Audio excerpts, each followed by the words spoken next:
called Angella and I'm doing a course of goat and sheep production by Farming Academy Denmark and Hungary Relief Africa.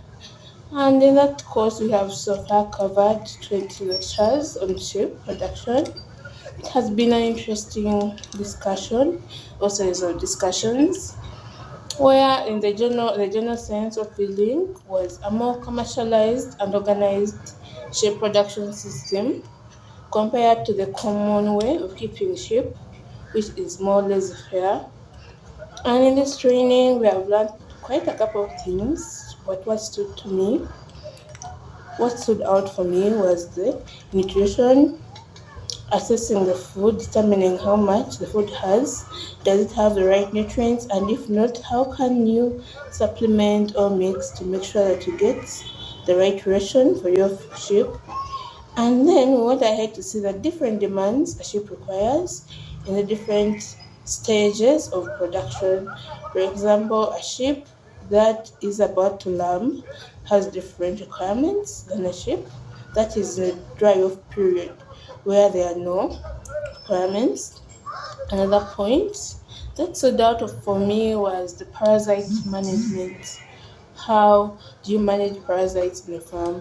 We all have parasites, especially internal parasites, but how do you manage them? And one of the best things was how without treatment, you can reduce the number of parasites on your farm. Other measures like keeping a parasite-free pasture and cut and carry or processing pasture, etc. So that was an interesting discussion for me. Then we went ahead to see other discussions again. I can talk about breed selection and the genetics of animals. How do you choose which animals will birth your next generation, your breeding animals? How do you remove the undesirable traits?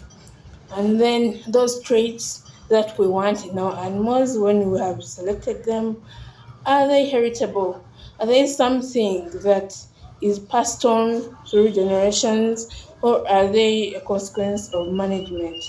That was also an interesting discussion for me. Went ahead to look at so many factors. Again, what stood out for me, for example, the interaction between dogs and sheep. We saw different purposes. For example, for me, I enjoyed where we looked at livestock guardian dogs because they have a demand here. And I remember thinking that apart from chasing prey and predators, we looked at the other option of preventing thieves on your farm, which is also a key point here. Then we looked at animal welfare. Animal welfare still lacking here, understanding the 5 freedoms of an animal. The animal must not be hungry, must not be thirsty. The animal must be comfortable or must be in a well-designated place. The animal must be free from fear and distress. And also the animal should be free from pain, injury, and disease.